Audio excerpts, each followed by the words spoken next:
धन्यवाद श्री पप्पू यादव जी। धन्यवाद। धन्यवाद अध्यक्ष जी। मैं आभार प्रकट करता हूं और माननीय राष्ट्रपति महोदय जी के अभिभाषण पर बोलने के लिए खड़ा हूं। एक कहावत है हम लोग के बिहार में, सूप बाजे तब बाजे चलनियो बाजे, भाग गए वो। और हमाम में सब नंगे, हट डाल पर उल्लू बैठा, अंजामे गुलिस्ता क्या होगा। इन लोगों के कैरेक्टर को अभी हम बोलेंगे नहीं, वो चले गए। तो इन लोगों को हम इतना से जानते हैं, क्या क्या बोलते हैं ये, क्या क्या करते हैं झारखंड में, और कहाँ इनका ननिहाल खानदान, सब हमको बोलना नहीं चाहिए। महोदय, हम शुरू करते हैं।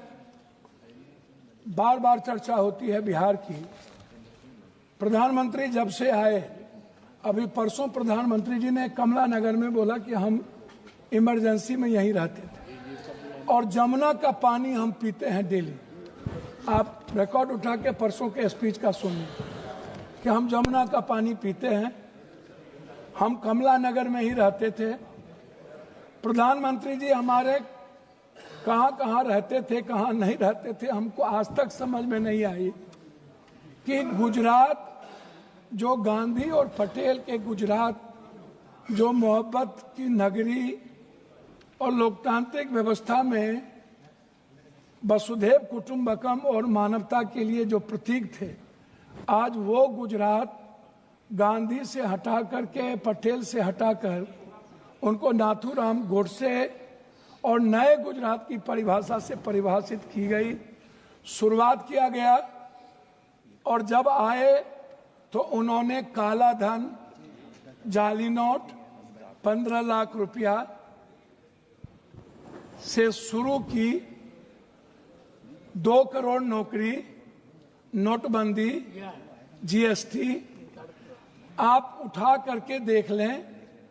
एक भी वादे पर दोबारा, इतना प्रधानमंत्री की नोटबंदी सबसे अहम घोषणा थी, आज तक दोबारा चर्चा इस सदन में नहीं हुई कि नोटबंदी से किनको बेनिफिट मिला, किनको नहीं मिला, नोटबंदी से देश और किसान और महिलाओं की कितनी क्षति हुई, व्यापारियों की कितनी क्षति हुई और मजदूरों के हालात क्या हुए।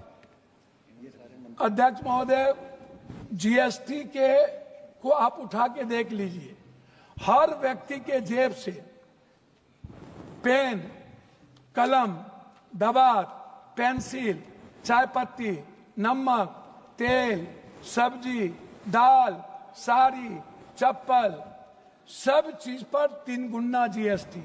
ये पैसा मिडिल क्लास के नीचे से लिया जा रहा है। पूरे देश में मिडिल क्लास के पास पैसे नहीं बचे, ना तो नोटबंदी के बाद और ना इतने करे जीएसटी लागू होने के बाद। तो नोटबंदी और जीएसटी को आधार कहा था। लोग कहते हैं हंडी के एक चावल से पता चलती है कि चावल पक गई। अब प्रधानमंत्री जी तिबारा आ गए, 3 बार देश के लोगों ने इन्हें बनाया। हम आपसे कहना चाहेंगे कि अभी जो कुंभ की बात है, प्रधानमंत्री जी हमारे हिंदू के सबसे बड़े, सनातन के विचारधारा कहते हैं कि मैं सबसे बड़ा हूं। मैं एक बाबा का नाम नहीं लूंगा लेकिन कोट करता हूं। उन्होंने कहा कि जो जो लोग मरे हैं वो मोक्ष चलेगा।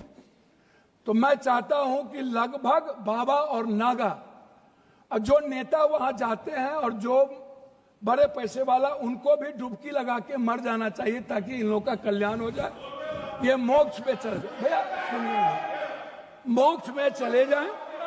बाबा लोग वो बोलते हैं कि बाबा ने कहा कि मोक्ष में चले गए, तो मैं चाह रहा हूं कि ऐसे बाबाओं को मोक्ष में चला जाना चाहिए। दूसरी बात, मैं अंडरस्टैंड यंग, वो साधु संतों बाबाओं को आशीर्वाद दे रहे हैं, बाबाओं को आशीर्वाद दे रहे हैं। जी जी जी। मैं भैया, दूसरा बात, उन्होंने अंडरस्टैंड यंग को ही उन्होंने 2000 करोड़ का लगभग उन्होंने ठेका दिया, जबकि 13 में 19 में इन्हीं को कुंभ मेला का ठेका दिया गया था। 4 लोग लगे, सारे मैनेजमेंट, टेक्निकल मैनेजमेंट से लेकर के ये सारे चीज इन्हीं को था। ये कौन है, इन पर क्या इंक्वायरी होगी? अध्यक्ष महोदय, 487 करोड़ का बजट हुआ करता था नेहरू जी के समय, और अब 10,000 करोड़ का बजट है सिर्फ एक कुंभ मेला का। जब नेहरू जी के समय कुंभ में लोग मरे थे तो गिनती थी। जब दुनिया में सोशल मीडिया, इतने बड़े मीडिया प्लेटफॉर्म पे इतना बड़ा बड़ा हमारा मीडिया है, सब कुछ है, एक बार गिनती नहीं हुई, जबकि 600 से लगभग लोगों का कहना है, वहां आंखों देखे, मेरा नहीं कहना है, कि 300 और 600 के लगभग लोगों की लाशें गई और उसको हिंदू रीति से नहीं जलाया गया। क्या हमारे संस्कार इतने गिर गए कि हम हिंदू रीति से उसके लाश को भी नहीं जलाए? इस जानकारी का कोई आधार है? अब मैं दूसरी बात नहीं करूंगा पप्पू जी, मैं दूसरी बात, अगर इस पार्लियामेंट से कहेंगे इतनी बड़ी संख्या, इस जानकारी का आधार देंगे या आप ये कह देंगे आधार ही के रूप में 300 और 600 पर गए?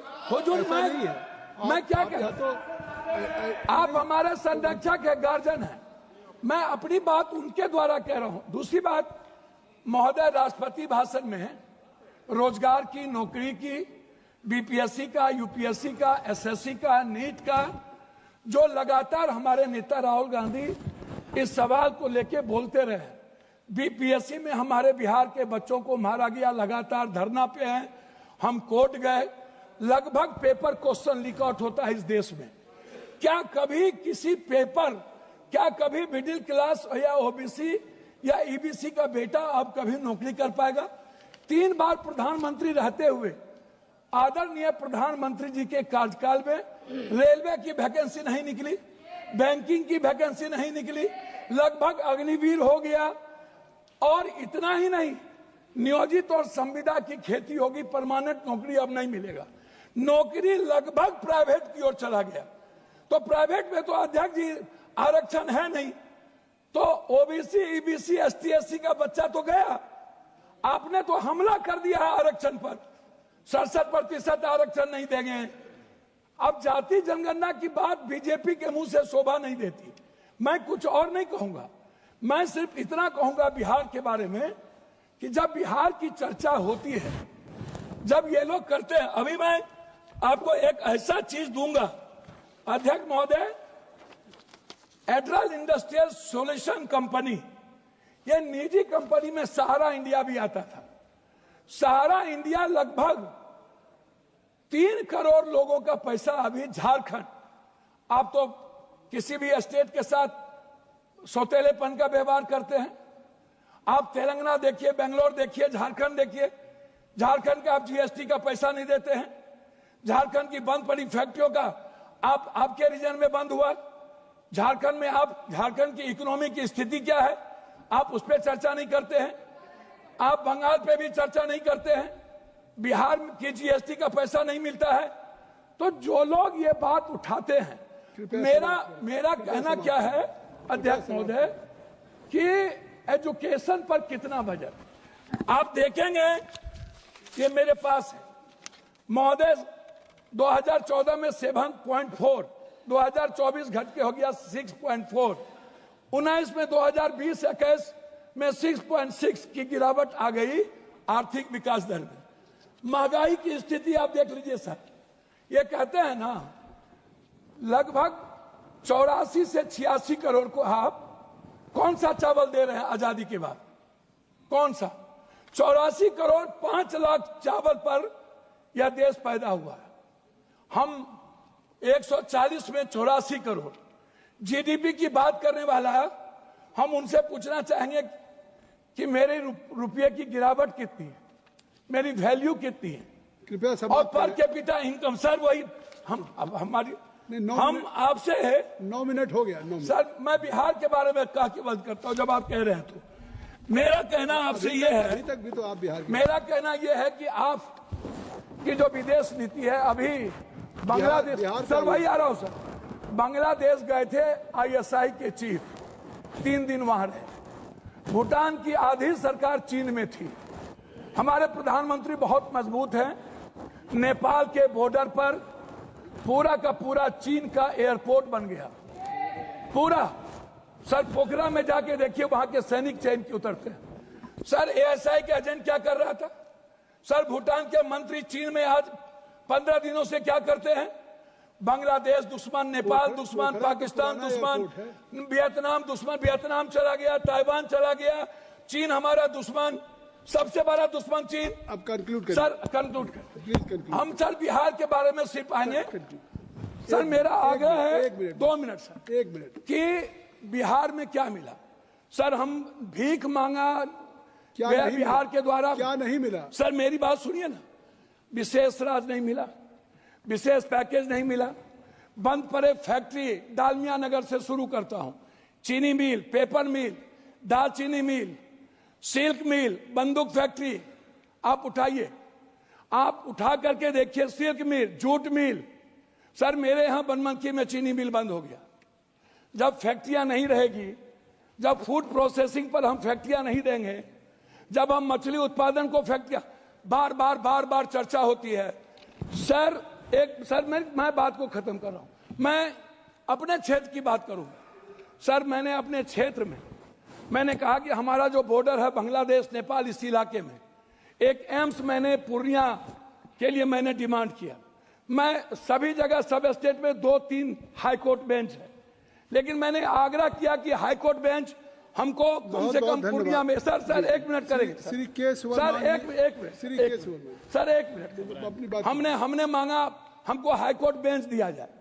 सर हाई कोर्ट बेंच अभी तक जब आ गई आपकी बात। सर 1 मिनट सर, 1 आपकी मिनट, बात हमने ITI IIT की बात हमने की सर पूर्णिया के लिए। सर 1 मिनट, हम पूर्णिया में आप कहते हैं मखान बोर्ड, मैं कहता हूं सर दुनिया का 94% कोशिश सीमांचल मिथिलांचल में होता है, तो बोर्ड गठन से नहीं होगा सर, हमारी प्रोडक्ट से हमारा सर उत्पादन की बात मैं कर रहा हूँ, कर रहा हूँ सर हाफ मिनट मिला, हाफ मिनट सर मैं मक्का और मखान और दूध की प्रोसेसिंग पर मैं आपसे सिर्फ आग्रह करूंगा। हमारा इलाका सबसे गरीब है, सबसे ज्यादा पलायन है। सर मैं एक डिमांड करता हूं आपके द्वारा कि हमें पूर्वांचल के लिए एक मंत्रालय का यहां से गठन हो, जो हमारे पूर्वांचल का विकास नियमित हो। दिल्ली में पूर्वांचल के लोग आते हैं, वो बहुत परेशान हैं। मेरा आग्रह है कि पूर्वांचल मंत्रिमंडल का गठन हो और वहां से विकास हो। धन्यवाद श्री के सुब्रमण्यन जी। स्पीकर साहब,